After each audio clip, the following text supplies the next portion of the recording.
Le voyage commence maintenant autour d'un homme qui était déjà présent ici sur cette scène l'année dernière, mais il peaufinait secrètement son livre, le fruit d'une réflexion à 360 et d'énormément de rencontres. Hervé Pillot a profité des joies du confinement pour aller au bout de son ouvrage. Grâce à lui et à ses invités, on va pouvoir cultiver l'avenir ensemble, en commençant par écouter maintenant Julien Denormandie, ministre de l'Agriculture et de l'Alimentation.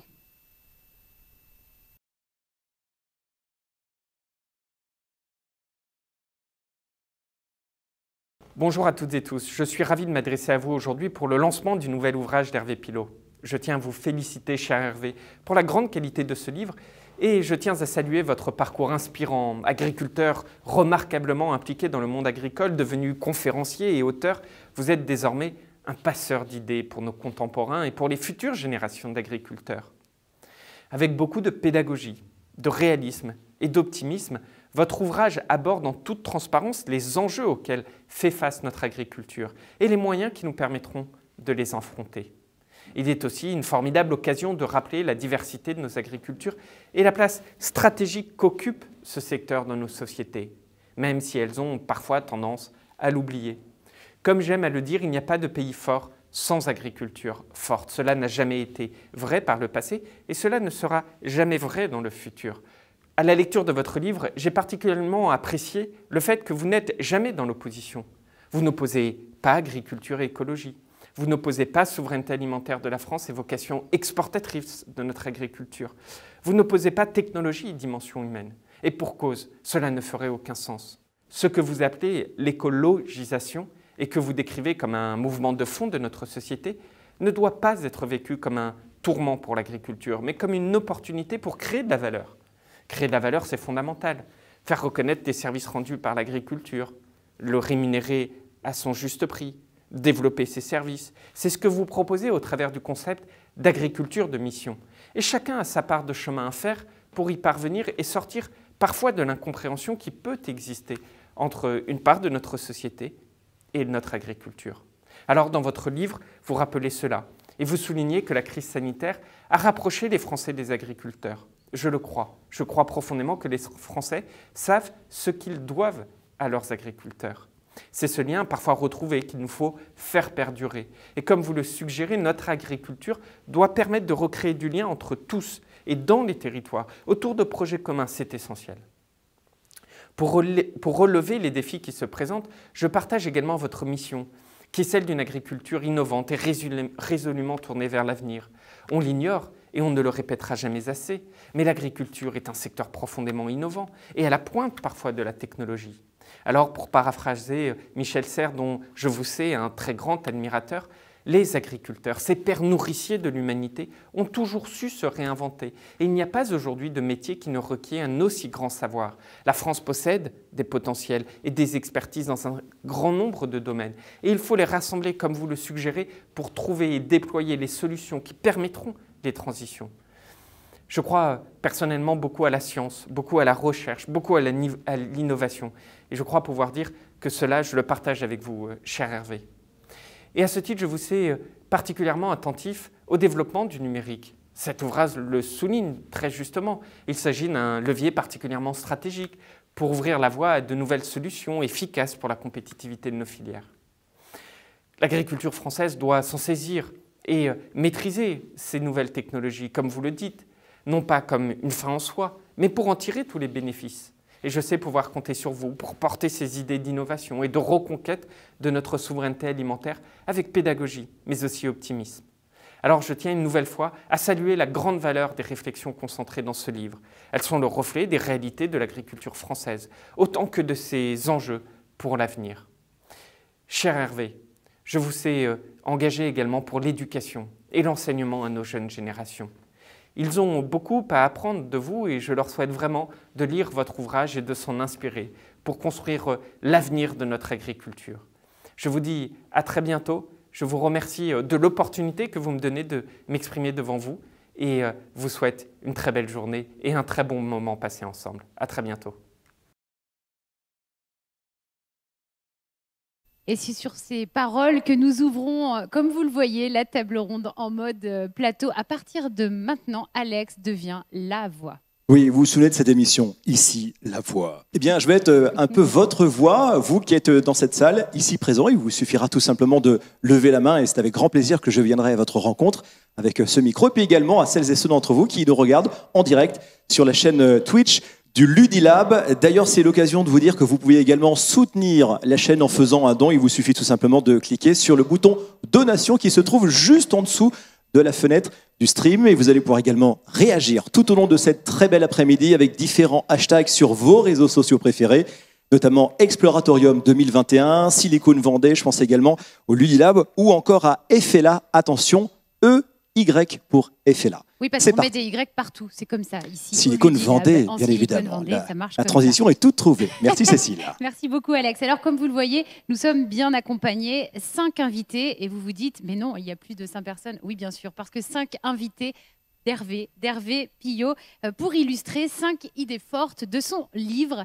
C'est un peu ça, le principe de cette table ronde qui nous emmène et qui va nous conduire au cœur des différents chapitres. On s'est dit, et c'est le 6e, qu'il était intéressant de pouvoir commencer par un peu de lecture. On va vous lire un petit morceau de la préface collective de cet ouvrage. C'est Jean-Michel Mousset, qui n'est pas totalement inconnu ici, qui fait partie des co-auteurs de cette préface. Il est avec nous aujourd'hui. Julien de Normandie fait également partie des personnes qui ont signé la préface. Hervé, je vois l'œil qui pétille. On va bien sûr revenir sur tout ça et sur toute cette histoire. Mais avant, pour se plonger dans l'ambiance, eh bien, je vous propose d'écouter Jean-Michel. Une amie chamane me disait récemment « Terre-Mère est en train d'accoucher ». Oui, nous sentons bien que quelque chose se passe sur notre planète en ce début d'Anthropocène, cette nouvelle ère géologique provoquée par l'activité humaine. Pour la première fois depuis 4,5 milliards d'années, l'écosystème de la planète Terre est impacté par la présence de ses habitants. 2 visions du futur s'affrontent.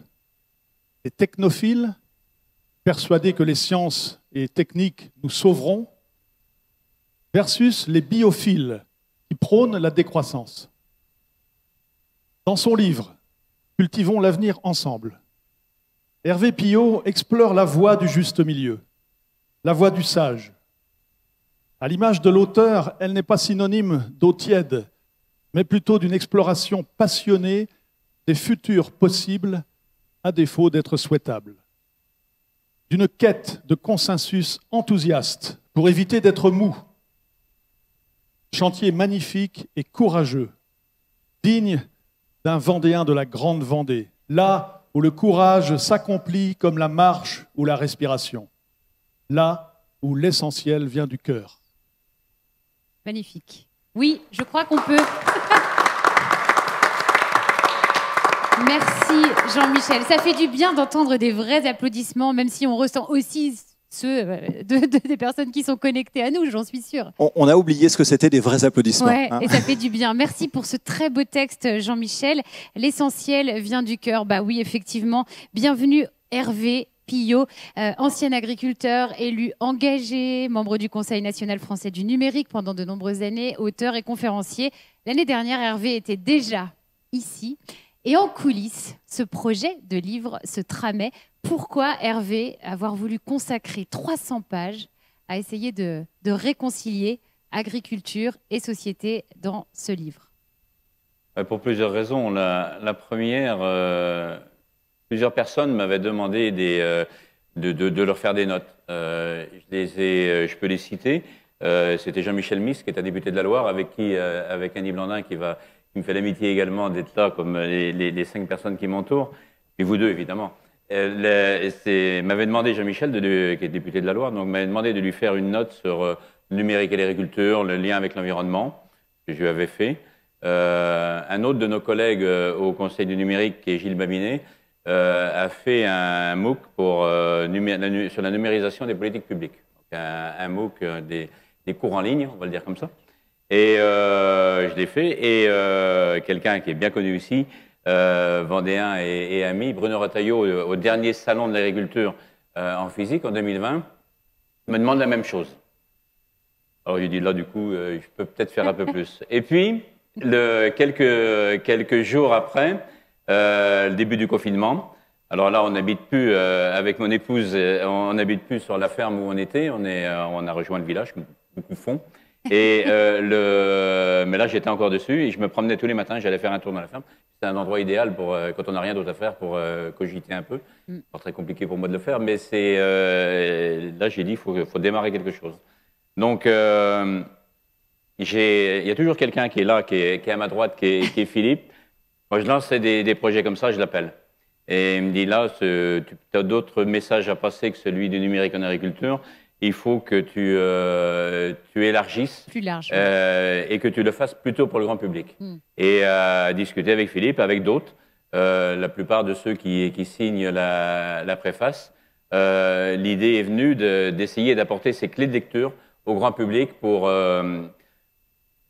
qu'ils aient ce qui me semble être une réalité, pour qu'ils puissent avoir un jugement. Parce qu'il y a des choses qui se sont passées au fil du temps. Je rentre un petit peu dans ce qui est le cœur du livre. Les gens, dans un premier temps, ont perdu contact avec l'agriculture et sont revenus après en se faisant des idées qui sont les leurs. Et à chaque fois qu'on se fait sur quelque chose sa propre idée, c'est forcément la bonne. Même si ça ne l'est pas, mais c'est comme ça. Et dans quelque chose d'aussi complexe qu'est la nature et qu'est le monde de l'agriculture, un des grands dangers, c'est le manichéisme. Et souvent, on tombe dedans. Donc j'ai voulu essayer d'apporter les clés pour tout ça, en posant dans un premier temps les 3 grands enjeux, on va y revenir aussi, que sont apporter de la nourriture demain à 10 milliards d'habitants. Clairement, pour moi, ce n'est pas un problème, si on sait en prendre la mesure. Actuellement, il y a 800 millions de mal nourris, malheureusement, tant qu'il y en aura un, c'est un de trop, mais les causes ne sont pas d'approvisionnement, c'est ailleurs. Je l'explique dans le livre. Le deuxième élément, Dieu sait si on l'a vu depuis une bonne année, c'est One Health, c'est la santé globale. Quelqu'un aurait imaginé il y a moins de 2 ans qu'un tout petit virus pourrait mettre la planète sans dessous comme il a fait. Ça appelle quand même l'humanité. Donc la santé globale est quelque chose de fondamental. Et troisième, c'est réparer la planète, parce qu'on a coutume de dire qu'on doit rendre la planète à nos enfants telle qu'on l'a pris. Je pense qu'il faut qu'on aille plus loin désormais. Il va falloir qu'on la répare pour essayer de leur donner le bout de ça. Je rebondis là-dessus. Avant la suite, il y a un petit garçon sur la une, en parlant de la planète, la façon dont on va la transmettre. C'est pas n'importe quel petit garçon. Non, c'est notre petit-fils. C'est notre petit-fils. Et effectivement, il s'appelle Louis. Il s'appelle Louis, et je lui ai dédié le livre. La première page est pour lui. Il l'a eu pour ses 4 ans, il n'a pas pigé encore. Hein. Mais je pense que ses parents l'ont mis de côté pour qu'il l'ait plus tard. On verra, peut-être que papy sera trompé complètement, il en rigolera, mais peut-être pas, on verra bien. Je pense qu'il y aura un peu des deux, de toute façon. Et, ça ne sera pas manichéen, en tout cas, normalement. Ah non. Et donc ça, c'est une première partie. Une deuxième partie du livre, c'est tout ce qui touche à l'alimentation, avec des évolutions fondamentales ces dernières années, qui se sont accélérées. Je ne pense pas que le Covid ait apporté grand-chose de nouveau. Par contre, ça a été un accélérateur de tendances, de signaux faibles qu'on avait avant. Un point important, à mon avis, que je relève dedans, c'est le fait que chez nous, actuellement, 30% des repas sont pris hors domicile. Et on est passé de 5% à 30% en moins de 20 ans. Donc ça, c'est des tendances qui sont très lourdes et qui vont continuer. Dans une troisième partie, j'essaye, c'est au cœur de ce que j'ai voulu essayer de dire dans ce livre, que en fait, c'est l'affaire de tous, l'agriculture. Et chacun où on est. C'est pas d'avoir, comme au foot, il y a un match qui va commencer assez rapidement, c'est pas d'avoir 60 millions de sélectionneurs ou 60 millions de personnes qui ont un avis sur l'agriculture. Non, c'est chacun faire là où on est. On peut pas faire porter aux agriculteurs, par exemple, tous les travers du consumérisme. Bien sûr. Et il y en a. Donc, et puis après, j'y suis allé là-dessus, sur les éléments concernant le climat, où l'agriculture a des responsabilités, mais aussi une victime. Et malheureusement, je pense sera de plus en plus une victime dans les années qui viennent. J'ai abordé l'eau, sujet fondamental, et la biodiversité. Pour arriver à la biodiversité, à tout ce que l'agriculture pourra apporter demain dans le renouvelable. Et je pense quelque part, j'ose le dire dedans, ça ne plaira pas à tout le monde, qu'il va y avoir une disruption des systèmes alimentaires. On aura d'autres sources d'alimentation demain que des sources agricoles directes. Okay. On le voit déjà un petit peu quand dans des serres, on fait pousser des tomates ou d'autres sur de la laine de roche. Oui. Est-ce qu'on est vraiment dans le modèle agricole qu'il y avait avant? Non, c'est déjà des changements, mais c'est bien. On en a besoin pour nourrir l'ensemble de l'humanité, ces éléments-là. Par contre, il y a plein d'autres choses pour faire de l'énergie, pour faire des matériaux, pour faire énormément de choses comme ça, où on va avoir besoin de l'agriculture. Donc il y a un avenir, je pense, intéressant pour notre métier. Dans une quatrième partie, j'aborde tout ce qui touche aux nouvelles technologies, et puis je pouvais pas passer à côté quand même. Oui, c'était difficile d'éviter le sujet. Avec une approche là aussi qui, je pense, devra être différente de ce qu'on a. L'agriculture est un énorme puzzle de micro-entreprises. On ne pourra penser ces éléments-là, comme beaucoup, qu'en commun. Et les fondements des communs qui ont disparu depuis 2 siècles, hein, la Révolution française a apporté plein de choses, mais a fait disparaître ça, ce qui est, à mon sens, assez dommageable. Il faudra qu'on l'aborde de cette façon-là, mais je pense à travers ça aussi, toute l'innovation devra se faire comme ça. Et puis dans une dernière partie, j'essaye de tracer quelques pistes, notamment pour apporter des nouveaux financements à l'agriculture, parce qu'elle en a besoin, et puis de construire ce que j'ai appelé des territoires en commun. Il y a quelque chose dans pour moi, il y a des lois qui peuvent devenir fondamentales, et c'est pas toujours celles qui s'installent tout de suite, des fois, à mettre du temps. Je pense que la loi Pacte, avec la notion de société à émission, est quelque chose d'intéressant. Et là, on a un vrai deal à passer. Je pense que ça reviendra à un moment. On a déjà, dans cette région, commencé à travailler des deals de cette façon-là pour construire un nouveau modèle ou des nouveaux modèles, parce qu'il n'y a pas une agriculture qui est uniforme. Et ce qui est vrai chez nous, j'ai osé à un moment le dire, c'est vrai aussi dans le monde entier. Et là-dessus, comme je me projette à 40-50 ans, c'est vachement facile pour moi. Si je me suis planté, je ne serais plus là pour le voir. C'est pratique. À qui s'adresse ce livre? Et est-ce qu'il y a un lecteur qui serait une très belle surprise, en tout cas quelqu'un que tu aimerais toucher particulièrement et qui peut-être sur le papier n'est pas forcément le premier à s'intéresser à ces sujets? On dit qu'il faut toujours écrire, pas pour soi, mais pour celui qui lit, qui est un exercice qui n'est pas forcément facile. Parce que si d'un autre côté, si on ne prend pas de plaisir à écrire, c'est pas facile. J'ai essayé de le faire. Je pense que le ministre tout à l'heure l'a dit dans son intervention. Pour tout vous dire, quand je l'ai entendu pour la première fois, je me suis pincé pour savoir si j'étais encore vivant ou mort. Je me suis dit pour qu'il ait tant d'éloges, c'est peut-être que je suis plus là. Et eh ben si. C'est pour les jeunes générations, c'est sûr. C'est dédié à mon petit-fils, mais je pense que tous les étudiants. Je ne trahirai rien en le disant parce que c'est sûr. Il y a 2 jours, on a présenté le livre à Paris. Un des éléments forts qui est sorti, c'est de dire que tous les étudiants devraient l'avoir en main. Je souhaite, moi, qu'ils l'aient tous en main. Bon, ça fera des livres de vente d'une part, mais pas surtout pour ça. Donc ça, c'est par exemple un public qui serait chouette à toucher. C'est à l'âge où on arrive, on essaye d'être un petit peu un passeur d'un certain nombre de choses. Passer à des jeunes, à des étudiants, mais pas que, à des consommateurs, aux agriculteurs aussi. Aux agriculteurs aussi, parce que je pense qu'il ne faut pas tomber. Un des drames qu'il y a actuellement dans l'agriculture, Dieu sait s'il y a des difficultés. Mais c'est de tomber un petit peu des moments dans le misérabilisme et ça n'arrange rien. C'est pas avec ça qu'on rebâtit. Il faut positiver les choses, même si sans tomber dans l'angélisme. Mais on n'arrivera pas à rien si on n'y va pas comme ça. Donc voilà, le public est assez éclectique de ceux qu'il y a. Et si je devais mettre en premier, ce serait les étudiants. Aujourd'hui, on questionne le sens. Le thème de cet Exploratorium 2e édition, c'est « Cherchons du sens ». Pourquoi l'agriculture est au cœur de cette question-là? C'est ce que j'ai voulu mettre. Je pense que c'est derrière nous. Ouais. Cherchons du sens, parce que je pense qu'on y trouvera la capacité de l'homme à transcender l'avenir. Ou c'est pas comme à ça. Le surprendre, oui. C'est comme ça. J'adore les surprises, ça tombe bien. Surprendre l'avenir, voilà. C'est une belle ambition. C'est ce que j'ai essayé de retranscrire dans ce livre. On va y revenir. On va bien sûr écouter et présenter tes invités, mais d'abord peut-être déjà une question, Alex. Oui, déjà une question. Vous le savez, cette émission, elle est faite pour vous, là, le public, qui arrive petit à petit depuis à peu près 14 heures, et puis celles et ceux qui sont connectés sur la chaîne Twitch du Ludilab. Alors allez-y, hein, n'hésitez pas également avec les différents hashtags, je vous en parlais il y a quelques minutes. Mathilde Luçon, elle a 38 ans, c'est une question pour vous, Hervé. Monsieur Pillot, je n'ai pas eu la chance de lire votre livre, mais d'après vous, cette période de pandémie a-t-elle permis de prendre conscience que la nature est fragile? Je pense oui. La seule question, c'est pour combien de temps? Je pense que les habitudes reviendront très très vite, puis à la limite, heureusement. Par contre, le monde, la vie n'est jamais linéaire. Il y a des moments, des bifurcations importantes. Le mur de Berlin n'est pas tombé d'une stratégie politique. Il est tombé d'abord d'un trou qui a été fait au niveau de la Hongrie et de la République tchèque à l'époque, qui a laissé des gens s'engouffrer, ça a été le basculement.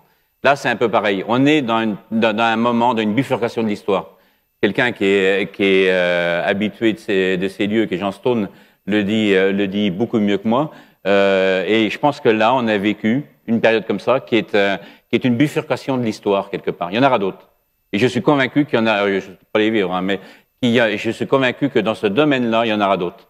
Je le dis dans le livre, il y a tellement d'éléments. Un des éléments qu'on parle peu du réchauffement, c'est la fonte de la permafrost qui va pouvoir potentiellement libérer énormément de microbes et de virus dont on ne sait pas du tout ce que ça peut devenir. Alors, il ne faut pas se faire peur non plus. Hein. Non, mais là, ce n'est pas une perspective super réjouissante. Il faut savoir quand même qu'il y en a eu d'autres fois, parce que la grande peste en 1500 et quelque chose avait tué un tiers de la population européenne. En 6 mois. En 6 mois. Donc Hervé est en train de nous dire que le confinement 14 sera donc pour le mois de novembre 2024. Merci beaucoup Hervé. Et merci pour cette question. Ça donne plein d'espoir. Merci pour cette question Mathilde. Et vous continuez évidemment, elle tombe là en temps réel. Et le public, n'hésitez pas, vous levez la main et je viens à vos côtés. On continue, Hervé, avec les 5 invités que tu as choisis pour la résonance entre leurs expertises, leurs connaissances et puis bien sûr les thèmes de ton livre.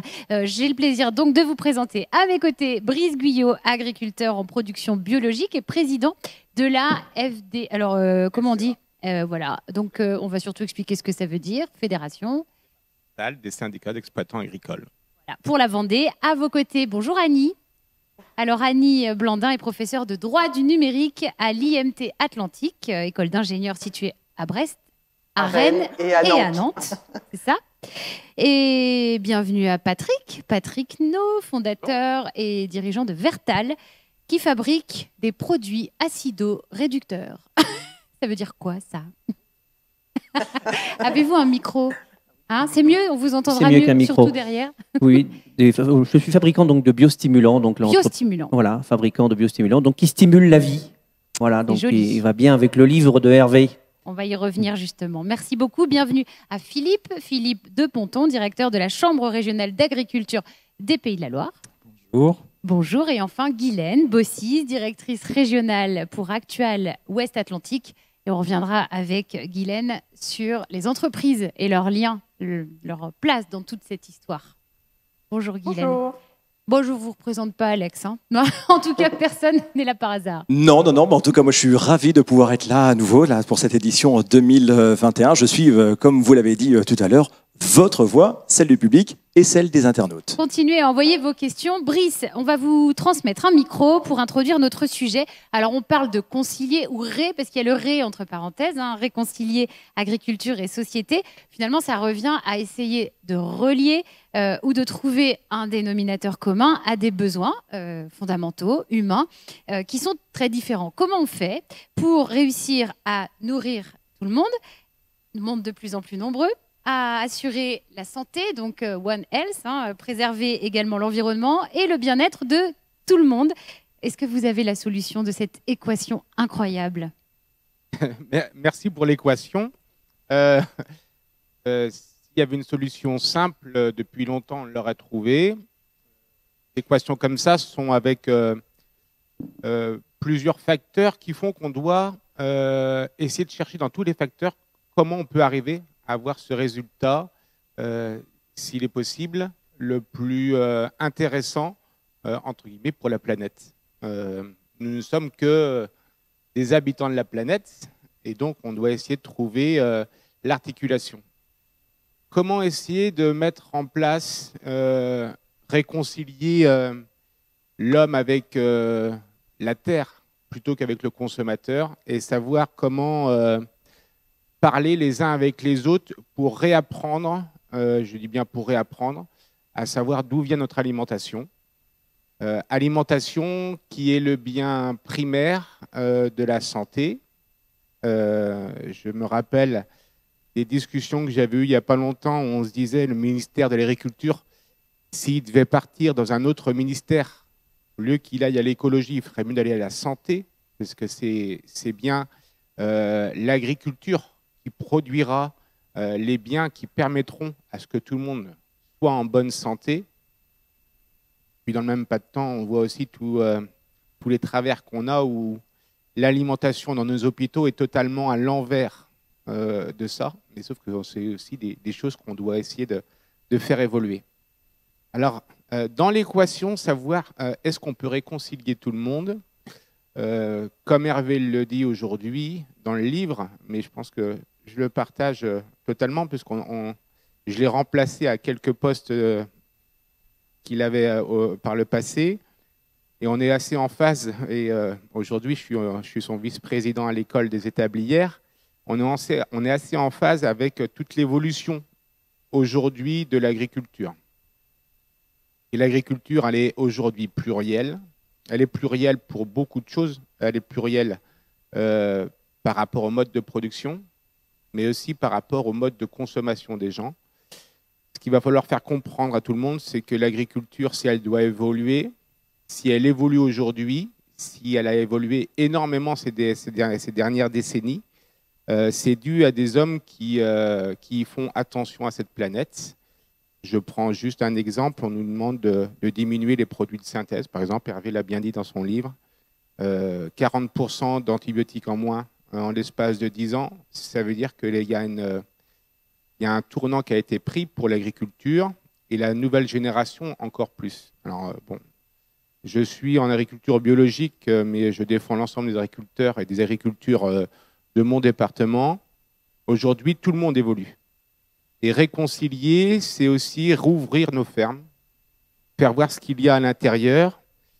Et à l'heure qu'on vous parle, on était ensemble hier avec Hervé, il y a François Arnoux qui couvre sa ferme avec ses associés pour expliquer aujourd'hui les technologies qui ont évolué pour diminuer la quantité de produits de traitement, mais aussi toute la technicité qu'il peut y avoir aujourd'hui dans nos exploitations. Et demain, si on nous permet d'une combinaison entre l'environnement, les produits phytosanitaires qui seront de moins en moins importants, mais Patrick en parlera tout à l'heure, avec des biostimulants, on est capable de produire des choses qui respecteront la planète et qui permettra aussi de répondre à ce défi d'alimenter 9 milliards d'habitants bientôt. Joli défi. Voilà. Merci beaucoup, Brice. C'est pas une mission impossible et finalement, si on met un ré entre parenthèses, Hervé, ça veut dire que le lien était peut-être plus fort avant entre la terre et les hommes ou entre agriculture et société. À quel moment il y a eu une faille et pourquoi il est nécessaire de réconcilier? Non, en fait, l'agriculture est un métier qui est à la fois très très vieux mais très récent. Il est très récent en termes de profession. Tout le monde était agriculteur. J'ai eu le bonheur de rencontrer Michel Serres de façon assez longue. On a quelque chose qui m'a marqué pour le reste de ma vie. J'ai passé une soirée à refaire le monde avec mon ami Gilles Babinet, avec qui j'étais, avec Pascal Pic qui a découvert Lucie, Michel Serres. Refaire le monde avec des gens comme ça, c'est quand même assez intéressant. Et en plus, c'était sur l'île de Grande Canarie, dans un palace, c'était pas mal. Et Michel Serres m'a dit l'agriculture est la plus grande révolution du XXe siècle. On est passé de 70% de la population en 1890, à peu près 1880, la date où il y a le premier ministre de l'Agriculture. Il n'y avait pas de ministre de l'Agriculture avant, qui est Jules Méline. A actuellement guère plus de 1% des agriculteurs, de la population qui est agriculteur, en multipliant par 10 la productivité. Ouais, il n'y a aucune profession qui peut se targuer d'avoir fait la même chose. C'est dire aussi combien les gens, ils n'en sont pas, je pense, conscients, sont dépendants. Il faut qu'ils fassent attention. Globalement, les gens aiment les agriculteurs, mais à les respecter aussi, parce que c'est leur vie, quelque part, qui en dépend. Je ne le dis pas en termes de menace du tout, hein. Bien au contraire, mais il faut qu'il y ait cette prise de conscience. Alors, dans le temps, ça s'est effrité, parce que la reprise de conscience, elle est assez récente. Alors, réconcilier, c'est ça. Il faut qu'on réconcilie ça. Concilier, c'est autre chose. C'est pour ça que j'ai mis une parenthèse dans le titre. Concilier, c'est concilier des choses qui peuvent paraître par moments inconciliables. Et on verra plus tard pourquoi j'ai parlé d'écologisation. Je récuse le terme environnement. Il y en a d'autres que je récuse. Il y a un terme que je ne pense pas qu'il est cité une fois dans le livre, c'est urgence. Pourquoi? Parce qu'on confond urgence et précipitation. La notion d'urgence, il faut laisser le temps au temps. Il y aura probablement des dégâts, mais il y a des choses qui ne peuvent pas s'accélérer. Le temps, vous savez, depuis l'ère industrielle, les priorités des gens ont changé. On est passé d'une priorité qui est toujours celle des paysans, du respect des saisons. Quoi qu'on dise, quoi qu'on fasse, on est obligé, on y est tenu, à une priorité d'aller chercher une paye pour voir le mois prochain, pour pouvoir faire vivre sa famille. C'est plus du tout la même façon de voir les choses. Et c'est une espèce de dichotomie entre un monde urbain et un monde rural qu'il faut arriver à réconcilier là. Et donc concilier tous ces impératifs de nourrir la planète, de la réparer et puis de veiller à la santé, il faudra arriver à le concilier. Je pense que c'est faisable si on revient à des fondamentaux qui permettent de respecter tout. Et je pense que c'est possible. Par contre, je pense que je leur dirai tout à l'heure, il y a un élément fondamental, il faudra du temps pour le faire. Voilà, pas d'urgence, ça on l'a noté. Si vous trouvez le mot urgence dans les propos d'Hervé dans le livre, eh bien vous remportez, je ne sais pas quoi, un livre.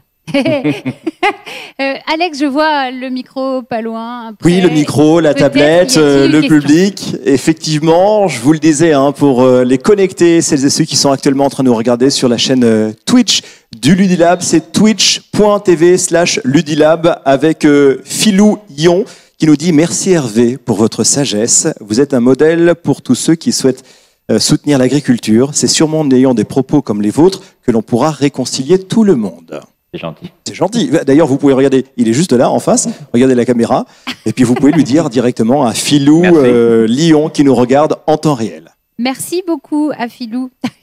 Ah bah oui, mais Philou, je le connais. Ah oui, je sais qu'il est gentil. On continue? Oui, alors j'ai une question pour vous, pour le coup. Pour Brice. Brice Annie 85 qui nous dit, la consommation alimentaire des Français a-t-elle déjà commencé à changer d'après vous?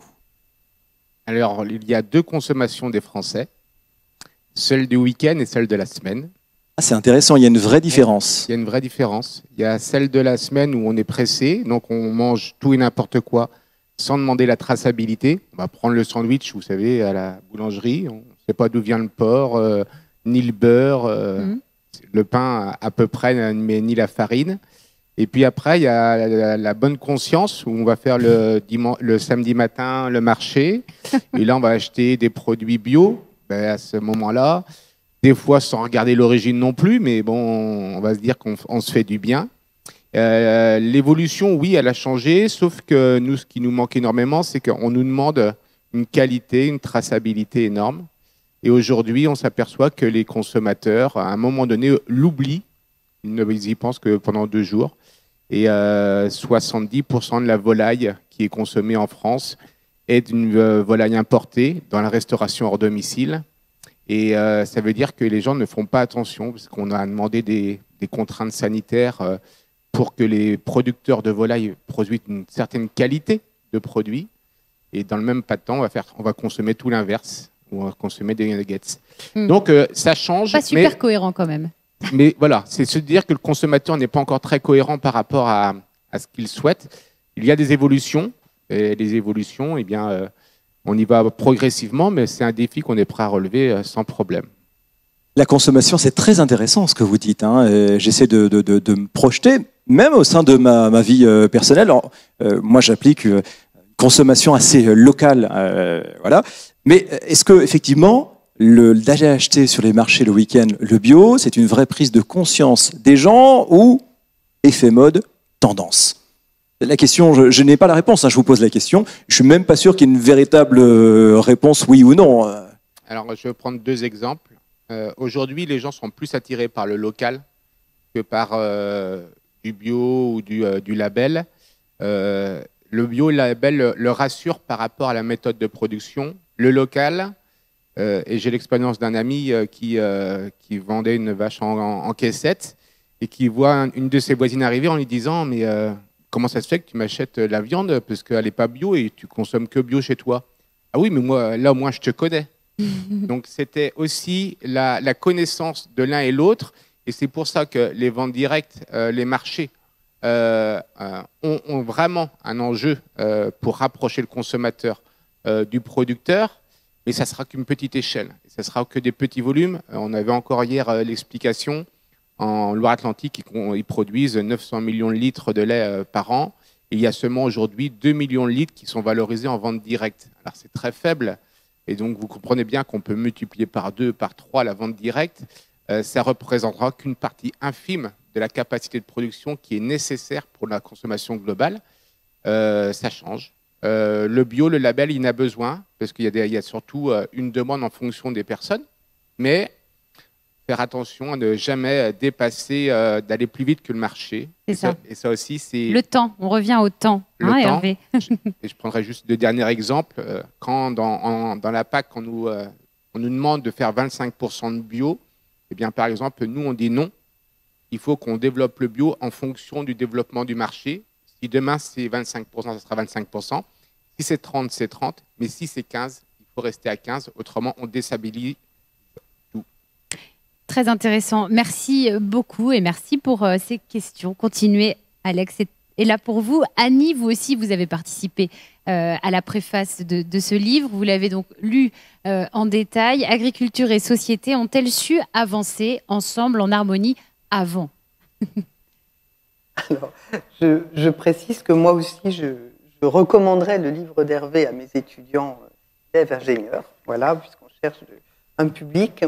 Alors, effectivement, peut-être que ce que je peux donner, c'est mon éclairage sur la manière dont j'ai compris le fil rouge de l'ouvrage, c'est-à-dire conciliation et réconciliation, ou réconciliation avant conciliation.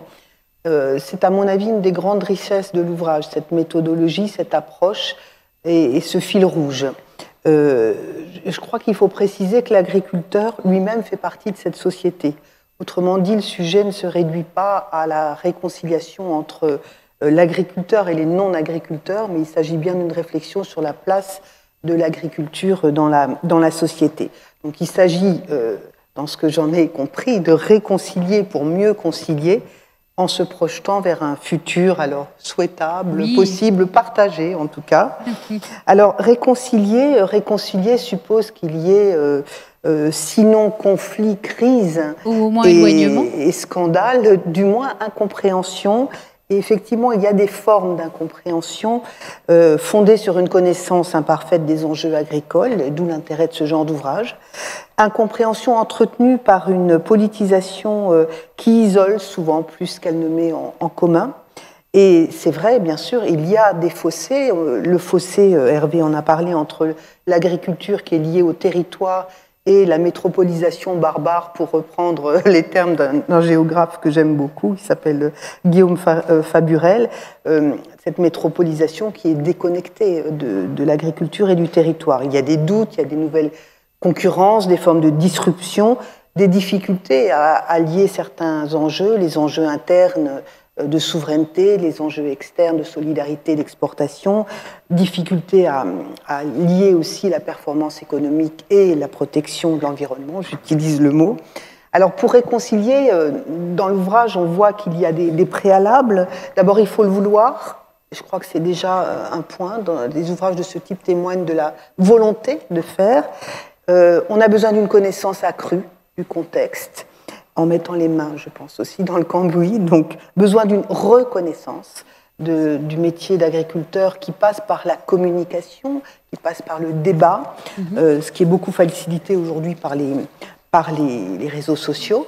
Et il faut une reconnexion avec le vivant, en particulier du côté de certains consommateurs. Alors, c'est vrai que cet objectif, il occupe beaucoup ceux qui pensent aujourd'hui le monde numérique et qui en font la critique, et qui disent qu'il faut se sentir pleinement intégré dans la nature, cohabiter avec les autres vivants, et c'est sans doute la condition de la réconciliation et de l'engagement également. Donc sur cette base, on peut envisager un projet qui consiste à concilier. Alors concilier, j'ai noté dans l'ouvrage l'usage du mot concorde, et c'est vrai que je l'aime bien, ce mot, parce qu'il montre que derrière l'objectif de conciliation, il y a un objectif, derrière ce mot, il y a un objectif de pacification, de vivre ensemble, de vie harmonieuse, et il ne s'agit pas non plus de concilier dans une optique statique. On concilie, cette conciliation s'inscrit dans une dynamique d'écologisation, d'innovation, de création de valeur qui prend effectivement le temps. Alors, concilier ces trois choses, c'est d'abord lier, deuxièmement, c'est mettre en commun, et puis c'est orchestrer. Alors, lier, l'ouvrage développe une véritable approche systémique de la question agricole, dans toutes ses interactions avec l'alimentation, avec la santé, avec l'environnement, et le terme d'ailleurs de santé globale est à cet égard très, très pertinent. C'est pas seulement un terme, c'est une réalité. Mettre en commun également, deuxième point, parce que l'agriculture, c'est en effet l'affaire de tous, sous le signe de l'écologisation, qui est un processus, je crois qu'on va en parler plus longuement, un processus et un tournant que l'agriculture ne doit pas manquer. Mettre en commun, c'est aussi mettre en commun les données agricoles, en les ouvrant toujours plus, dès lors que leur exploitation sert l'intérêt général. Alors Hervé se reconnaîtra évidemment dans l'avis que nous avons préparé pour le Conseil national du numérique, où nous avons plaidé pour une ouverture beaucoup plus large qu'aujourd'hui des données agricoles qui sont en fait liées aux données de santé et aux données environnementales. Donc c'est une notion très large. Reste encore à orchestrer. Alors là, je vais quand même parler du numérique parce qu'un rôle de choix revient ici au numérique. Un numérique, j'ai noté, qui ne doit pas être contraint de choisir son modèle de production. Ça me paraît être une phrase très, très lourde de signification. Ce numérique, il doit se trouver au cœur du processus de conciliation, en particulier via la plateformisation de l'économie agricole, de la société agricole, via le développement de l'intelligence augmentée, via aussi les réseaux sociaux. Donc ce numérique joue un rôle important, et j'ajouterais, puisque nous avons travaillé sur la conciliation entre numérique et environnement, qu'il faut savoir aussi faire un lien entre le high-tech et les low-tech. Il ne faut pas oublier. Orchestrer nécessite par ailleurs de penser le rôle de l'humain, d'abord celui de l'agriculteur qui apparaît dans l'ouvrage d'Hervé comme un chef d'orchestre de l'écologisation. Et puis, orchestrer, ça veut dire aussi que les citoyens doivent être partie prenante. Concilier à ce titre, c'est inventer de nouveaux communs. Effectivement, l'ouvrage se termine sur cette idée, définie comme l'ensemble, je cite, de ce qui soutient la coexistence entre les hommes et leur territoire. Là encore, tout est ouvert dans la réflexion proposée par Hervé, et en préférant justement le terme d'écologisation à celui de transition écologique, il montre qu'on ne sait pas nécessairement où on va, mais qu'on s'inscrit dans un processus. Donc on a là une approche vraiment pragmatique, avec des options méthodologiques qui sont proposées, qui consistent à mettre finalement le plus de gens possible autour de la table pour mettre en œuvre des territoires à mission. Et je conclurai en disant qu'au fond, ton ouvrage, Hervé, aurait aussi pu s'appeler Agriculture et intérêt général. Parce que l'intérêt général est vraiment une notion à reconquérir. On a parfois et beaucoup perdu de vue ce qu'est l'intérêt général dans notre manière de concevoir les choses et dans notre manière de vivre. Merci beaucoup Annie pour cette analyse. C'est une bonne idée, Hervé, que les étudiants ingénieurs, les élèves ingénieurs lisent Cultivons l'avenir ensemble. Je l'ai dit tout à l'heure, oui, je vais bien le redire. Et puis, c'est vrai qu'avec Annie, on a été complices, je pense qu'on peut le dire comme ça, pendant 2 ans au Conseil du numérique. Une chose qu'Annie ne vous a pas dit, c'est qu'elle est un petit peu agricultrice aussi. Alors, c'est quoi Annie, un petit peu? Annie, élève des merveilleux poneys Connemara, ça sonne bien déjà ça, et ouais. En Bretagne. Et je pense qu'avant de commencer à travailler sur les mêmes dossiers, on a discuté de choses comme ça. Il y avait des communs entre vous. On avait des communs, c'est clair. Et d'avoir... merci Annie pour tout ce que tu dis sur ce livre. Et le regard de la professeure dessus me touche beaucoup, quoi. Et moi, je suis un paysan totalement autodidacte. Alors, c'est ni une qualité ni un défaut pour moi. C'est un fait, c'est comme ça. Mais quelque part, d'avoir plus peu de reconnaissance comme ça veut dire que je me suis peut-être pas totalement planté quand même dans ce que j'ai écrit. Et j'ai pas payé Annie pour le faire. Je le dis parce qu'il peut le dire, lui, tout à l'heure. Personne n'a été payé pour échanger aujourd'hui. Voilà, donc oui, je pense qu'il y a vraiment des choses à réinventer, mais on reviendra toujours à la même chose, c'est que tout ça ne se fera pas en un claquement de doigts. Non, j'ai l'impression que ce temps est essentiel. Il y a un mot important qu'Annie a prononcé, qui avait été aussi évoqué, je crois, par Brice, c'est l'écologisation. Il n'est pas si simple que ça, ce mot-là. Il faut que je vous dise pourquoi j'ai parlé d'écologisation. C'est lié à deux personnes. Une que j'ai déjà citée, qui est Michel Serres. Michel Serres, quand il écrit Le contrat naturel, ne veut pas trop parler d'environnement. Pourquoi? Parce que quand on parle d'environnement, on exclut l'homme dedans. On parle de ce qui nous entoure. Donc, même si on le met au centre, il n'est pas totalement intégré. C'est pour ça que lui, il a parlé du contrat naturel. Et après, c'est une rencontre que j'ai fait au mois de septembre. Je suis intervenu dans un colloque avec Hubert Védrine, qui est quelqu'un dont j'aime bien le regard des choses. Et lui, il parle d'écologisation. Et en y mettant 3 éléments qui me semblent fondamentaux. Le premier, c'est qu'il va falloir admettre qu'il faudra du temps. J'ai l'habitude de dire, quand je fais des conférences, qu'il faut à la fois avoir l'ambition et l'humilité des bâtisseurs de cathédrales. L'ambition, c'est de se dire comme ça qu'on est sûrement à l'origine de quelque chose qui sera grand. Mais l'humilité, c'est d'accepter que ceux qui posent les premières pierres ne mettront pas le coq sur le haut du clocher.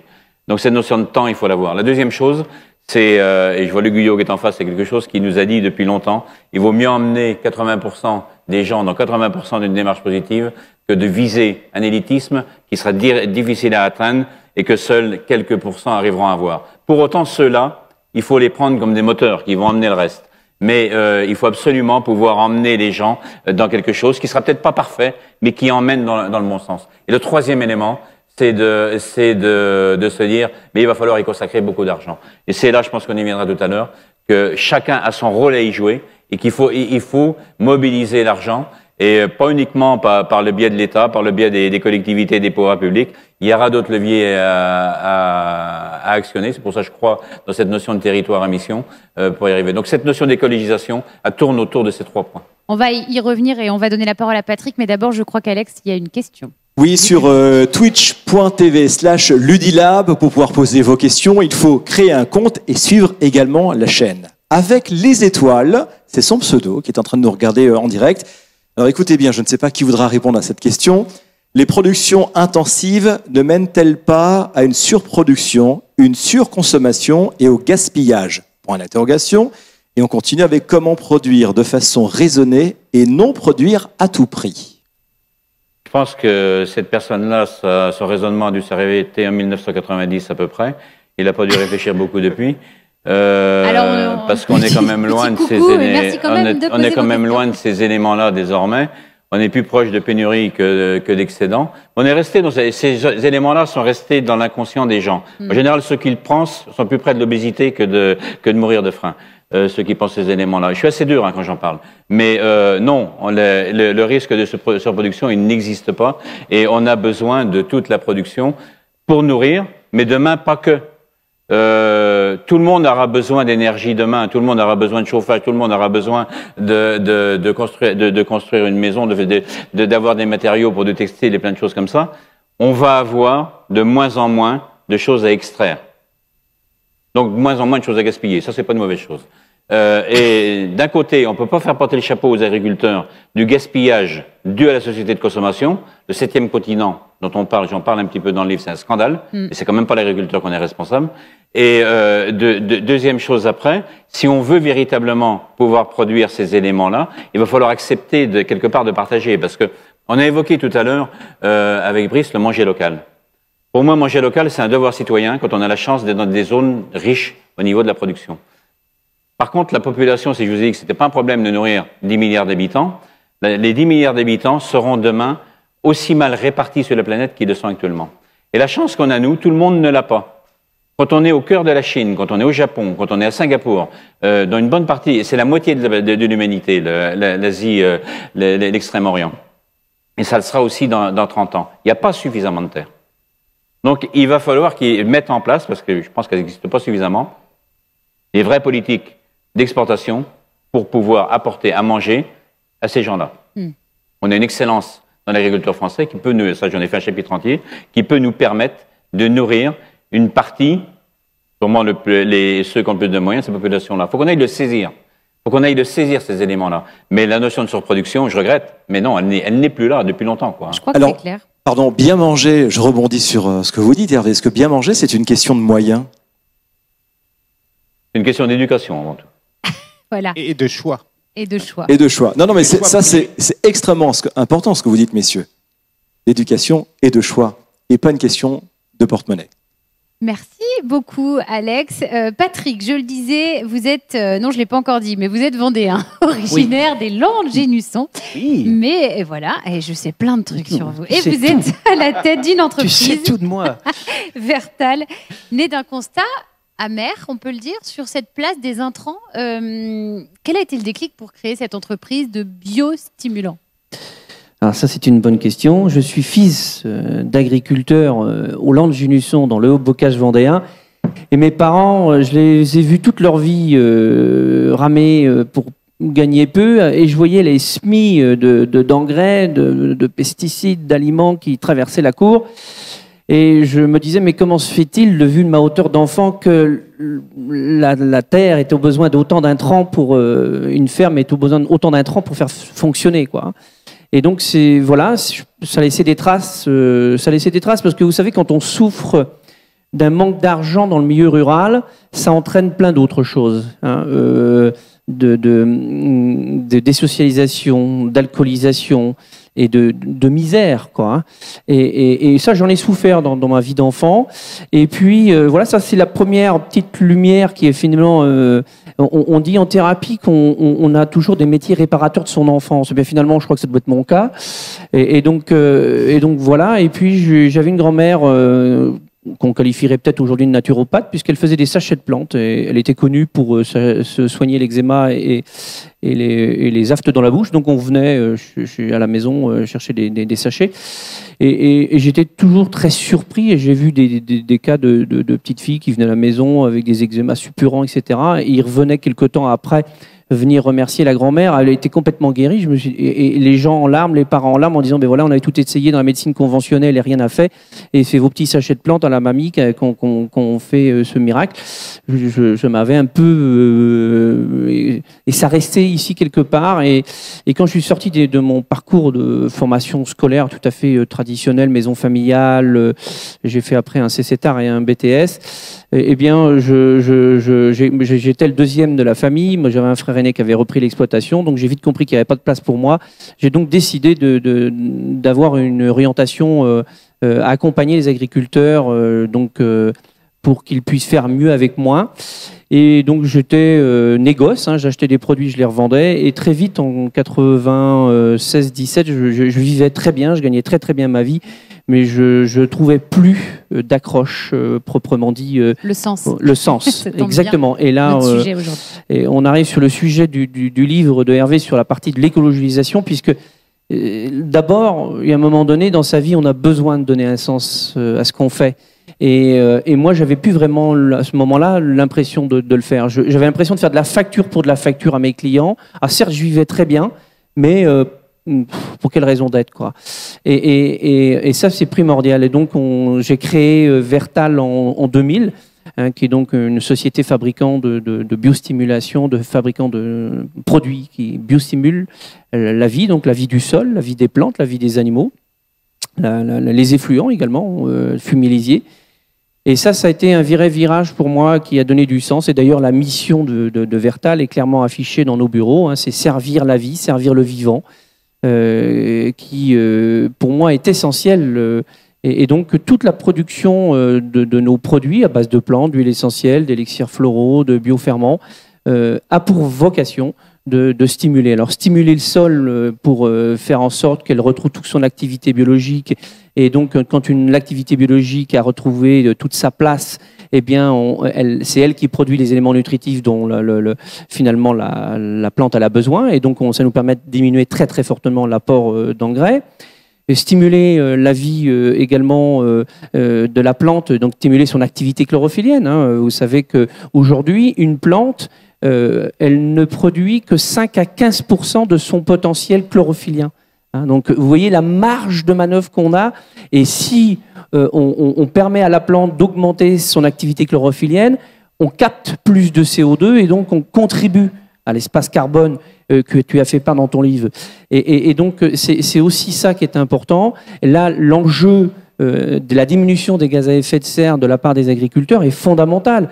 Et le groupe Vertal a des interventions à tous les stades de l'exploitation agricole, d'où l'importance de l'approche globale.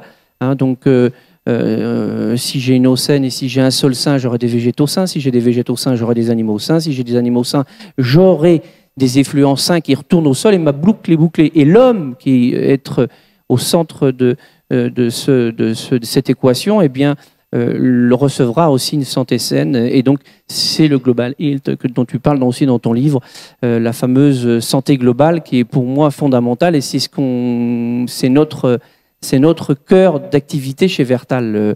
C'est ce qui nous anime depuis 20 ans, d'apporter ces solutions qui permettent aux agriculteurs de faire retrouver l'ensemble de la santé à tous les stades du système d'exploitation. C'est ça l'enjeu. Et c'est ça l'écologisation finalement à C'est grande ça. échelle. C'est la Bien nouvelle sûr. industrialisation, mais version Bien sûr. super saine. Complètement, Si le mot est complètement. bien choisi. Et on a commencé de façon totalement empirique. Hein. J'ai commencé par faire j'ai réuni 20-30 exploitations agricoles au cœur de notre Vendée qu'on aime tant, et pour faire des exploitations pilotes, et dont une que Hervé connaît bien ici. Et cette exploitation aujourd'hui sur 450 hectares, avec production de porc, avec production de viande bovine, production de lait, eh bien, on est aujourd'hui à 0 insecticide sur blé. Sur 50 hectares de blé aujourd'hui, on ne met plus 1 gramme d'insecticide sur les céréales, pendant que les voisins passent 1 à 2 fois. On ne met plus 1 gramme d'antitopin sur 150 hectares de maïs depuis maintenant plus de 15 ans. Donc, comme quoi il existe des solutions naturelles qui fonctionnent et qui apportent une vraie satisfaction aux agriculteurs. Pourquoi ? Parce que quand on permet au vivant de se retrouver son milieu, eh bien, les parasites n'ont plus leur place. Les parasites n'ont plus leur place. Et quand vous avez mentionné tout à l'heure le principe scientifique sur lequel s'est basé Vertal, c'est le principe scientifique de l'oxydoréduction. L'oxydoréduction, c'est une approche quasiment quantique. Et quand j'ai mis ça en œuvre à l'époque, eh bien, on m'a pris un peu pour un illuminé, ils avaient sans doute raison, en disant mais qu'est-ce qu'on vient mettre du quantique dans l'agriculture avec des plantes. Mais aujourd'hui, cette approche-là permet de traiter le milieu et non de traiter le symptôme. Il faut qu'on arrête définitivement de traiter le symptôme. Et alors je ne dis pas, et je ne suis pas un ayatollah contre la chimie, bien pas du tout. Je veux seulement qu'on arrête le systématique et qu'aujourd'hui, par du travail d'observation, par du travail de stimulation du vivant, on peut extrêmement diminuer très fortement les apports de la chimie en agriculture. Je vois Philippe qui... Et ça, j'aimerais qu'on nous entende plus, parce qu'on nous donne peu souvent la parole, mais j'aimerais qu'on nous entende plus, parce qu'il y a encore trop, parfois à la télé, quand j'écoute, non, il n'y a pas de solution pour régler les problèmes d'insectes ou de parasites ou je ne sais quoi encore. Si, il existe des solutions. Alors, je ne dis pas qu'on a la solution à tout, mais il existe des solutions qui fonctionnent. Et je pense que l'un des cœurs de ce qui fera la réussite demain de l'agriculture, c'est de vraiment revenir aux fondamentaux, stimuler le vivant, stimuler la vie, stimuler le sol, stimuler la plante. Et c'est elles qui apporteront les solutions d'elles-mêmes et on évitera les apports d'intrants à outrance. Quand on augmente de 50% l'activité chlorophyllienne, on augmente la teneur en Brix, on augmente la qualité nutritionnelle d'une plante, ce qui permet en même temps d'éviter d'acheter des intrants, des aliments, du bétail en quantité. Donc vous voyez que c'est des enjeux qui sont extrêmement importants. Et qui permettent économiquement à l'agriculture, en plus, d'apporter une valeur ajoutée extrêmement forte. Puisque quand on diminue, aujourd'hui dans les secteurs polyculture éleveurs, on a fait supprimer le phosphore, l'apport d'engrais phosphore, l'apport de potasse, l'apport de carbonate. on fait diminuer de 20 à 30% l'apport d'azote. Eh bien, les enjeux économiques sont fondamentaux. Ça apporte une valeur ajoutée pour l'exploitation agricole énorme. Et ce qui est aussi important, c'est la partie sens que donne l'agriculteur. Moi, j'ai des agriculteurs régulièrement utilisateurs depuis 5, 10 ou 15 ans qui me disent seulement vous nous avez apporté les solutions, mais vous nous avez redonné goût au métier, puisqu'on a aussi marre des trottés de pollueurs. Donc, j'ai des agriculteurs qui me disent parfois, quand on a des gens qui nous font des essais sur la rousse, quand on est avec le pulvérisateur, on descend du tracteur et on va s'expliquer avec des gens qui sont en vélo en disant mais si, attendez, mais venez voir le bidon que je mets dans mon pulvérisateur. C'est un bidon de produits naturels, de biostimulants que je pulvérise sur mes plants. Parce qu'aujourd'hui, un agriculteur n'a pas peur de sortir son pulvérisateur pour pulvériser un biostimulant, et uniquement qu'un biostimulant. Sur nos stations pilotes cette année, sur 150 hectares, les 150 hectares, vu le climat cette année, n'ont pas reçu 1 gramme de fongies. Alors c'est assez exceptionnel, c'est en fonction des années climatiques, mais autrement, on est à 15% de la dose de fongies.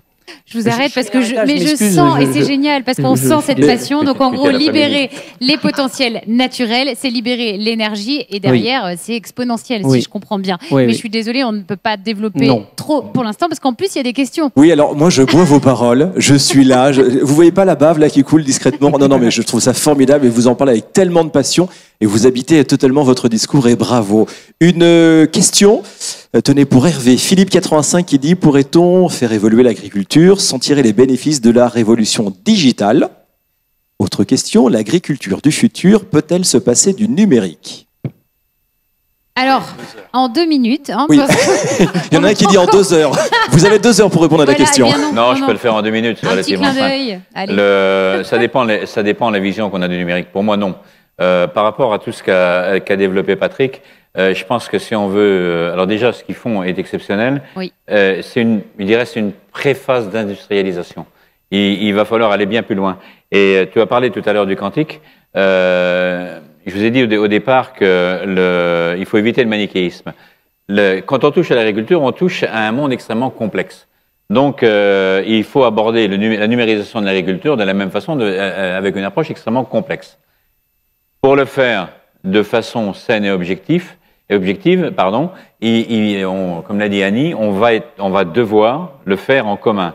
C'est-à-dire que l'ensemble des données qu'il y a un peu partout, on ne va pas rester longtemps sur de la technique, mais qu'il y a un petit peu partout, on devra les travailler de cette façon-là, si on ne veut pas demain avoir à les confier, mais sans parler de les confier, se les voir dépossédés par quelques faiseurs au niveau mondial, je ne citerai pas, mais qui ne sont pas forcément agricoles d'ailleurs, et qui, eux, pourront donner le là de ce qu'ils doivent faire et faire de l'agriculteur un simple travailleur comme les travailleurs de plateforme. Je ne veux pas avoir d'agriculteurs demain qui soient des chauffeurs Uber. Je les aime bien, les chauffeurs Uber, je m'en sers.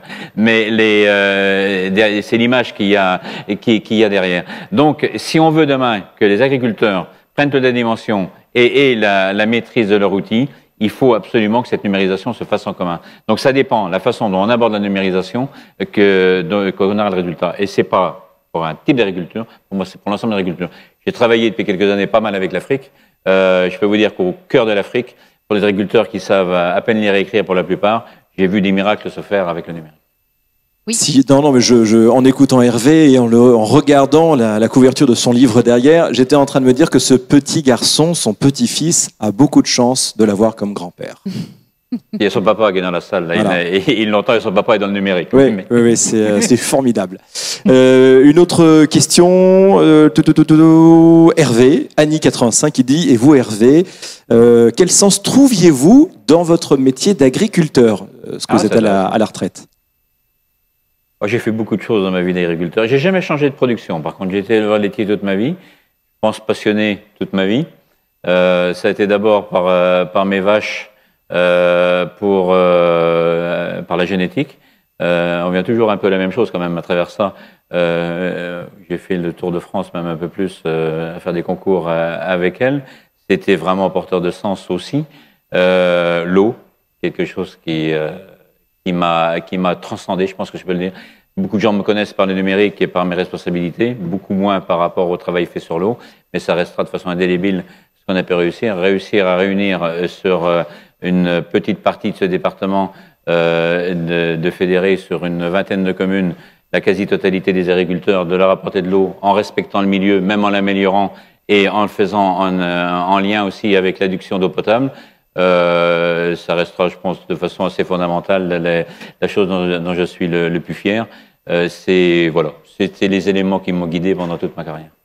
Merci beaucoup de remettre le sens au cœur de cette table ronde. On a parlé du mot commun. J'ai vu Philippe, en écoutant Patrick, qui acquiesçait en tout cas. Comment ça résonne, tout ce qu'on a pu partager, et notamment cette question des biens communs dont Hervé parle pas mal dans son ouvrage. Alors c'est vrai que dans son livre, Hervé prend cette hauteur en fait, de partir de ces patrimoines communs nécessaires à la vie. Je vais en reprendre quelques-uns, je ne vais pas les prendre tous, mais autour de l'alimentation, autour de l'eau et autour de la biodiversité. C'est vrai que c'est important de prendre ce niveau du bien commun pour remettre du dialogue, puisque pour réconcilier agriculture et société, il faut prendre le temps de poser les choses, mettre du dialogue et réussir à discuter ensemble en fait sur des sujets pour lesquels on peut se comprendre. Alors avec la Chambre d'agriculture, c'est ce qu'on déploie en fait dans les territoires, et je pense que si Hervé a demandé par ma personne que la Chambre intervienne, c'est aussi pour ça.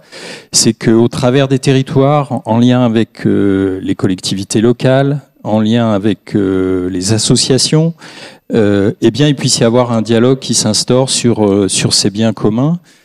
Alors l'alimentation, elle doit être saine. Alors tout à l'heure on évoquait la question d'une alimentation durable. C'est vrai qu'on a quand même en France une alimentation qui est plutôt bien classée dans le cadre de son recyclage et éviter ces pertes importantes.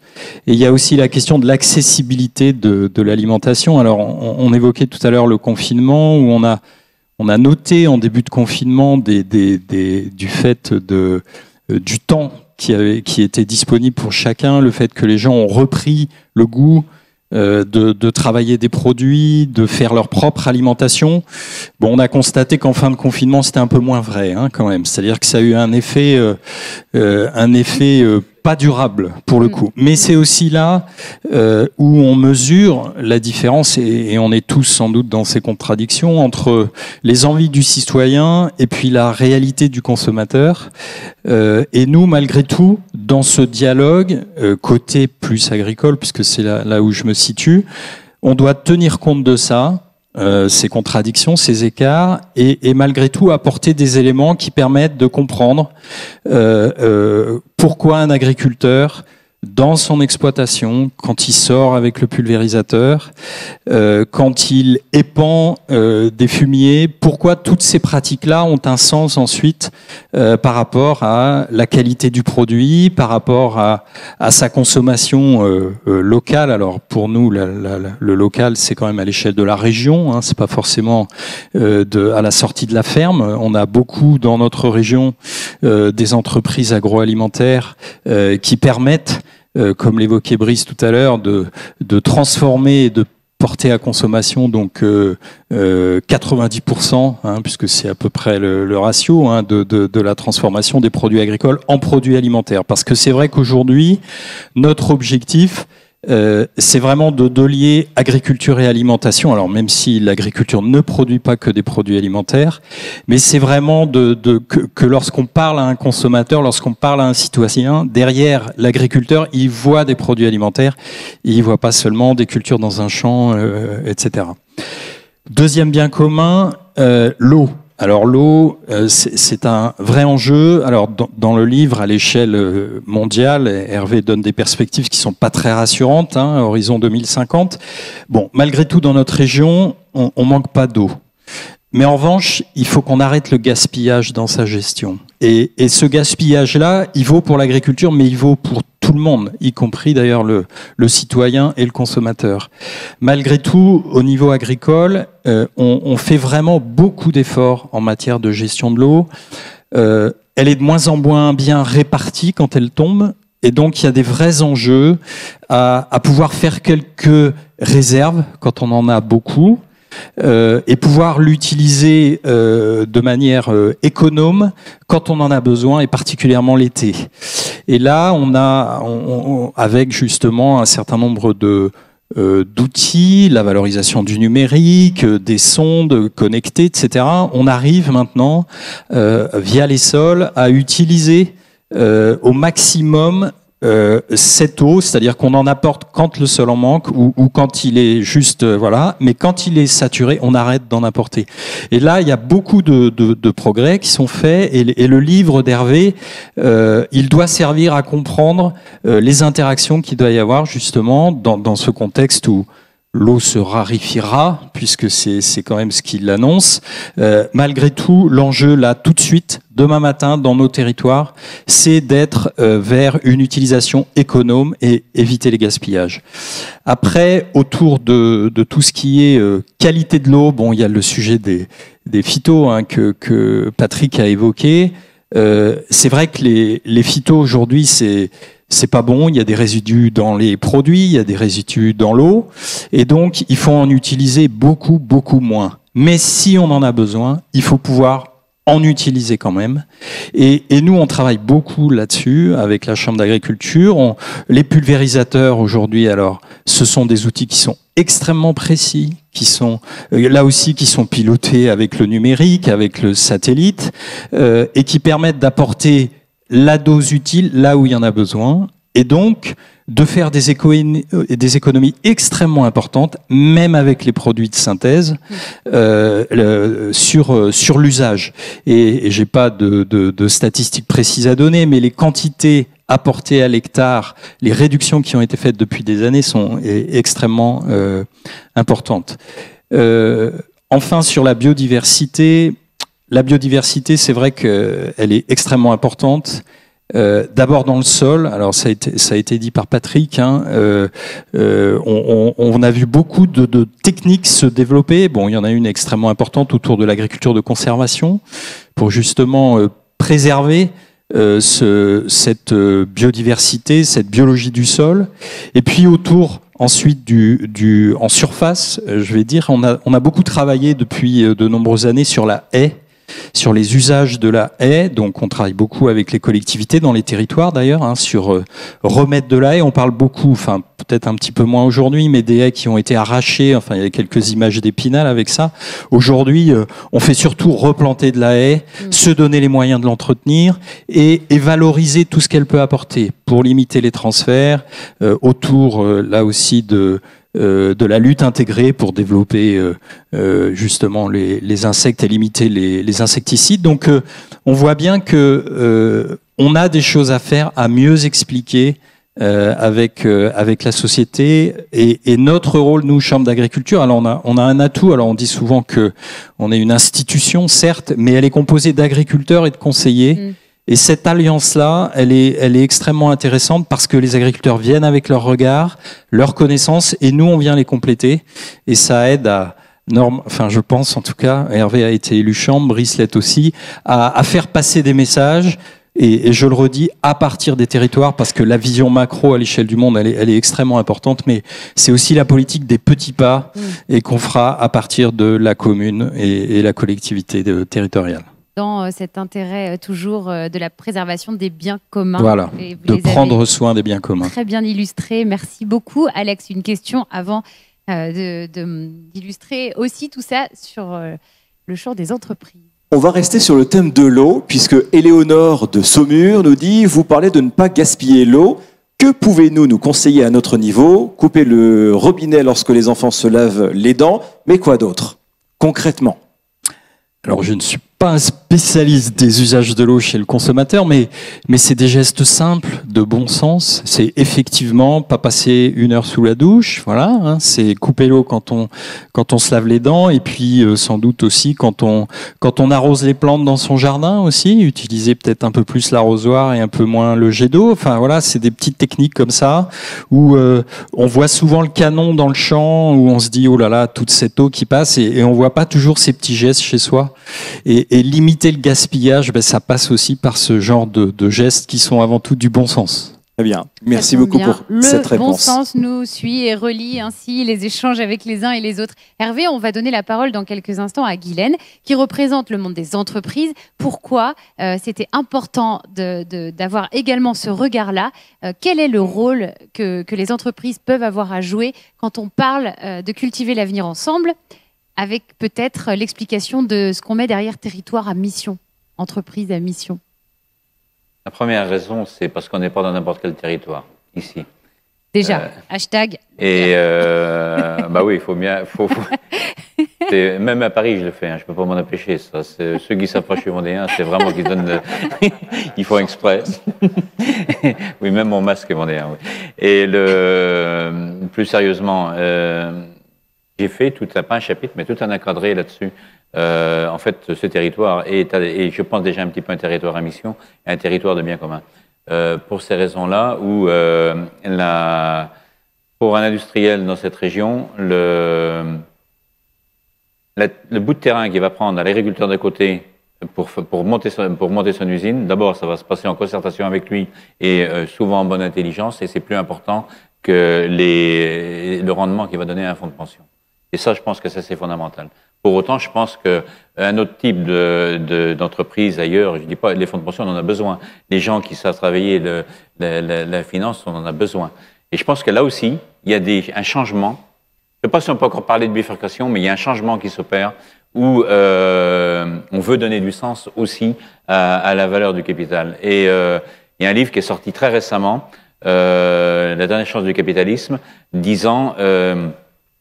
quand on est rendu à viser 12, 15%, voire plus, de rentabilité de l'argent qu'on place, on n'est plus dans du développement, on n'est plus dans l'innovation, on est dans une situation de rente. Et là, on va à l'échec avec ces choses-là. Donc, je pense qu'un des éléments forts, c'est demain de créer des synergies entre les milieux, de façon à ce qu'une partie de cet argent, c'est normal que quelqu'un qui a fait des économies, quel qu'il soit, tout au long de sa vie, veuille en profiter un peu, veuille y avoir des rendements dessus, mais il y a des limites à tout, y compris à ça, qu'une partie de cet argent puisse aller pour ces biens communs. Et l'agriculture, il y a plein de choses, Philippe l'a dit, qu'on fait qui ne sont pas directement rémunérées. La PAC essaye de les rémunérer un peu. Je ne pense pas qu'on peut tout attendre des fonds publics là-dessus, et c'est extrêmement compliqué en plus en termes de procédure pour le mettre en place. Et c'est là, je pense, qu'un lien direct à l'échelle de territoire entre toutes des économies complémentaires, mais qui trop souvent s'ignorent, est à créer. Précisément, Guylaine, quel peut être le rôle des entreprises sur l'écosystème autour d'elles? Alors, il est nombreux, hein, parce qu'effectivement, on ne peut pas déconnecter le territoire de l'agriculture et de l'entreprise. Effectivement, quand on s'est rencontrés, alors moi déjà, je voudrais dire un gros bravo à Hervé, parce que je suis là parce que je l'admire, je l'aime, sur ce qu'il porte, parce que je suis militante également. Donc, vous allez parler à Guylaine Bossis, qui est aussi bien l'acteur du MEDEF, représentant des entreprises, que Actual, et l'intérim d'insertion. Et je pense que le « et », il est important. C'est-à-dire qu'on ne peut pas dissocier les choses. Et moi, ce que j'aime dans les propos d'Hervé, c'est qu'il n'est jamais en opposition. C'est toujours le « et », et c'est ce qui me va bien. C'est-à-dire que dans le militantisme, il n'y a pas d'opposition, et c'est comme ça qu'on grandit. Donc effectivement, sur le territoire, alors on va parler de la Vendée, hein, parce que l'essentiel vient du cœur, bien évidemment, on est plus qu'engagé. Hashtag Jean-Michel Mousset. Ouais, voilà. Jean-Michel nous regarde.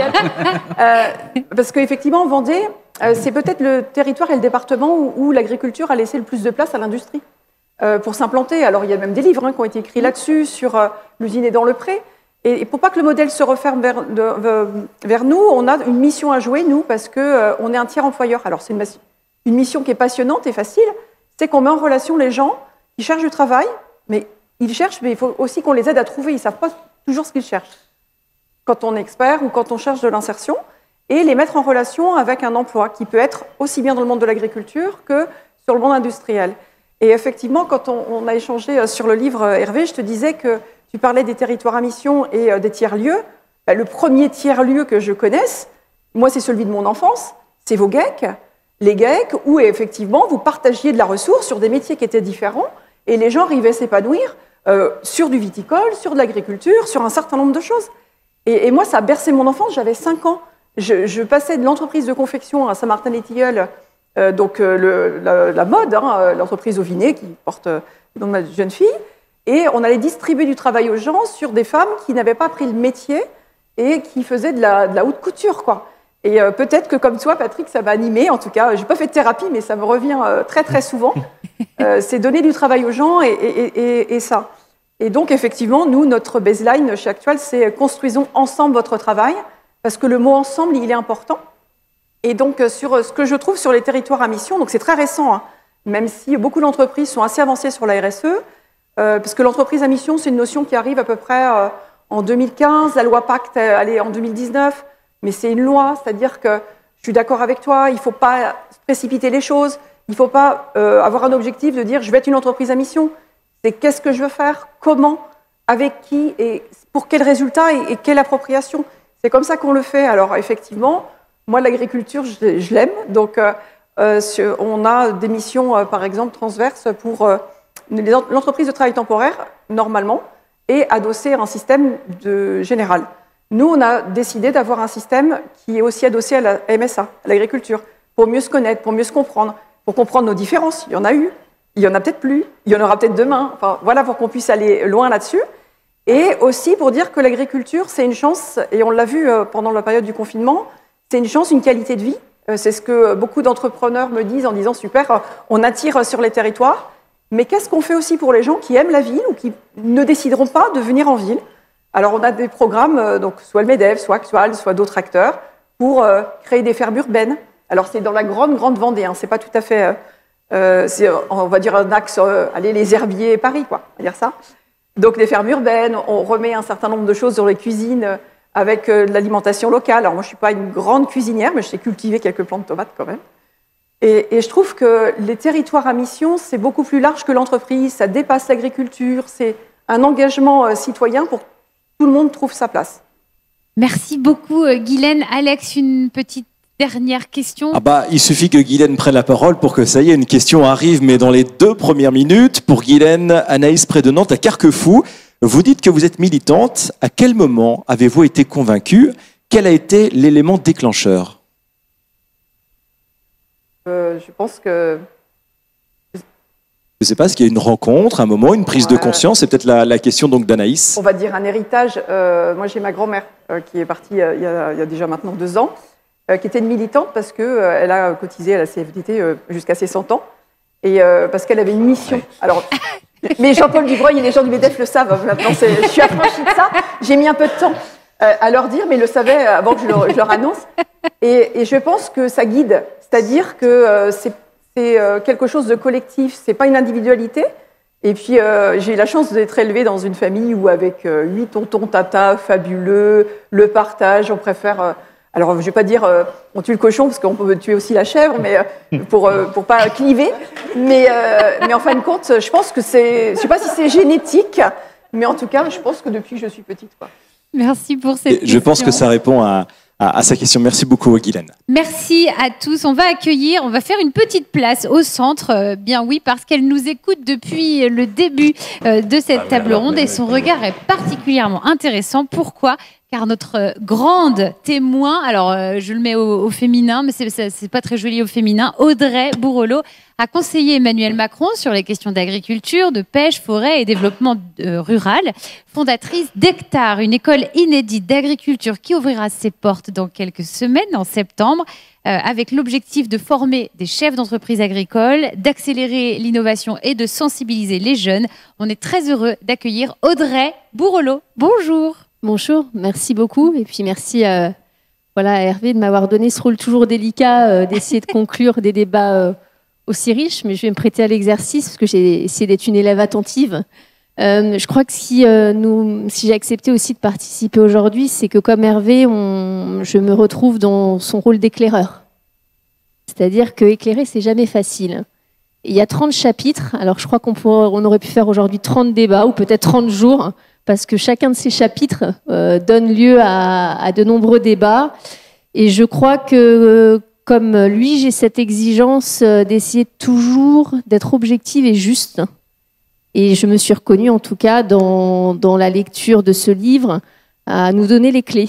Et je trouve que ce livre nous donne des clés de comprendre un secteur complexe, Et c'est à nous de s'approprier cet ouvrage pour en faire un bon usage. Donc c'est aussi pour ça que j'ai accepté de venir dans ce rôle un peu d'éclaireur.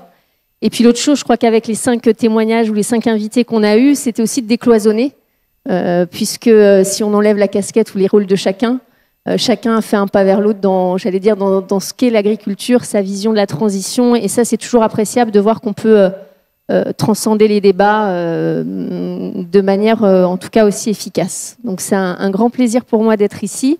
Alors j'ai essayé de faire une synthèse en 3 points. Je crois que j'ai beaucoup entendu le mot du sens. Et j'allais dire, quand on vous écoute avec la passion, les trajectoires de vie de chacun, il y a beaucoup d'engagement. Et je crois qu'avant tout, l'agriculture, c'est un métier et d'engagement et d'humilité. Et il va en falloir beaucoup, puisqu'on a tous ici un défi commun et qui fait aujourd'hui, en tout cas, une partie de ma vie. Moi, si je me suis aussi engagée sur ces sujets-là, c'est pour mes enfants.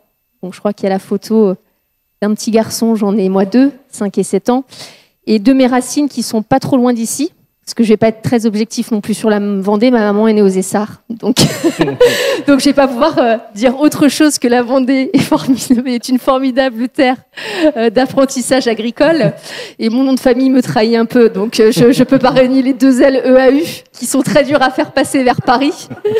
Mais voilà, donc c'est des métiers de sens et d'engagement, et surtout on va avoir un énorme défi collectif, c'est qu'il y a 160 000 fermes qui vont être à reprendre dans les 3 ans.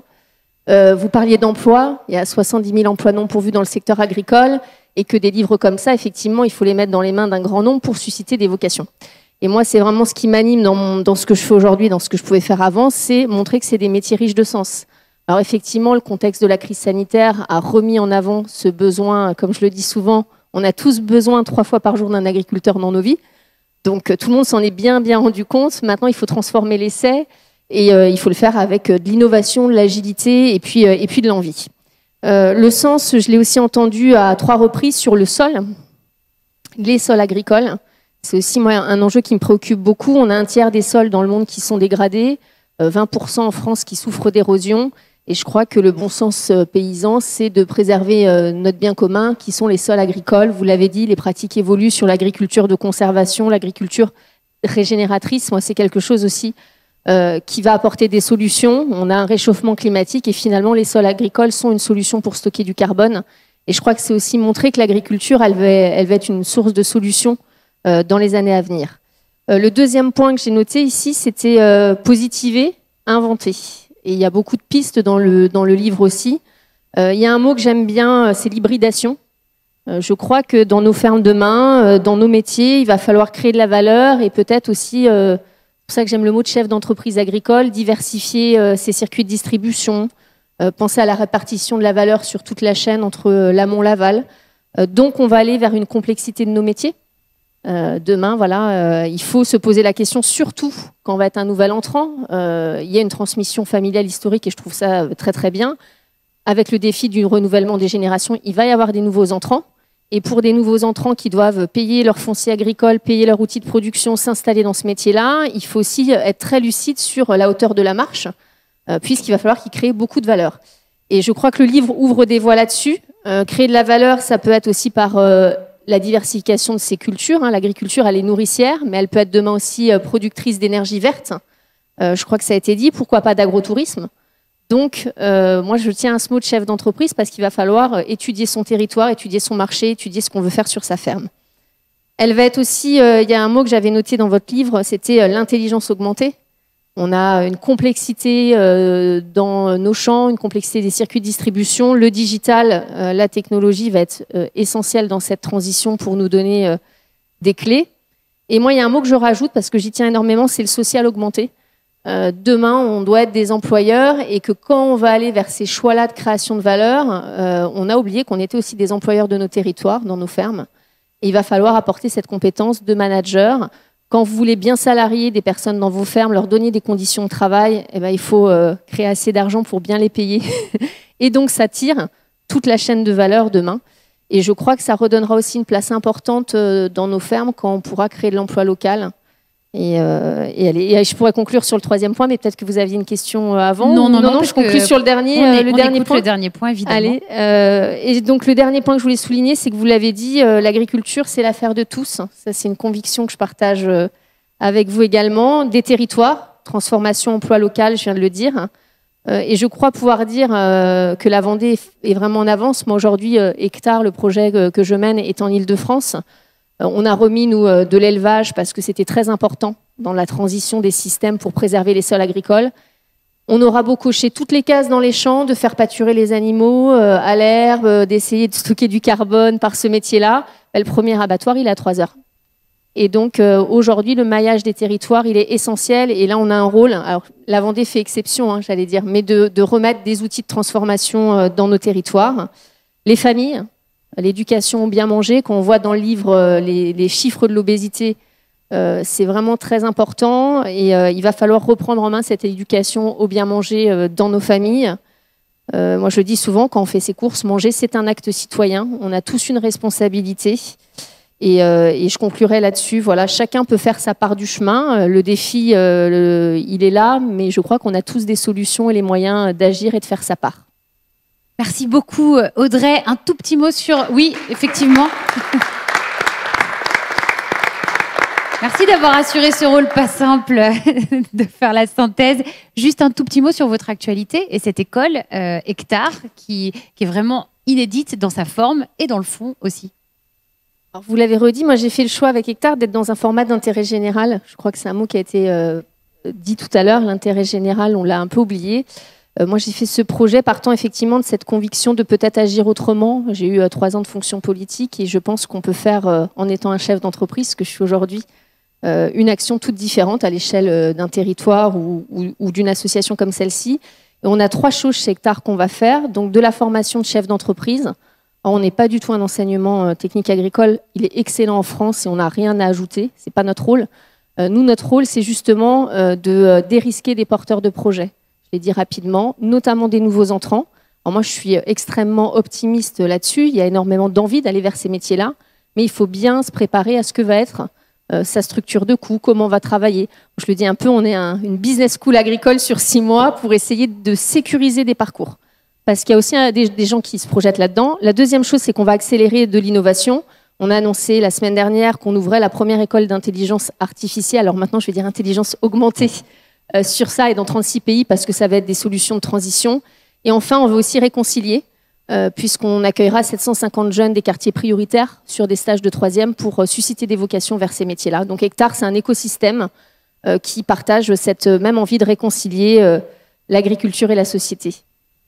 Merci beaucoup. Donc à suivre dans quelques semaines en septembre. Je pense qu'on peut applaudir tous nos intervenants et les remercier pour cette belle perspective de cultiver l'avenir ensemble. Hervé, on se quitte avec un mot, un souhait. C'est quoi le titre du prochain ouvrage pour l'Exploratorium 2022 ? Ah, ça sera pas 2022, je pense. Bon, bah non, c'est peut-être un peu court. Même je vais vous confesser, il est quasiment écrit. En fait, j'ai depuis 15 ans écrit beaucoup de choses sur des blogs, il y en a eu plusieurs, et j'ai envie de faire un recueil de nouvelles d'un certain nombre de ces écrits. Ah, donc des nouvelles. Il n'y aura rien à voir avec ce qu'il y a là, ça sera dans tout autre genre. Eh bien, on a hâte d'en reparler. Pourquoi pas ici. Merci à toutes et tous. Merci à vous aussi. Et merci à vous. Oui, on en profite parce que c'est tellement bon les applaudissements après des mois de distanciel 100%. Le voyage continue dans quelques instants. Une petite page de pub pour vous qui êtes connectés à nous. Un petit moment pour respirer ici et on continue en compagnie des engagés dans quelques instants. À tout de suite.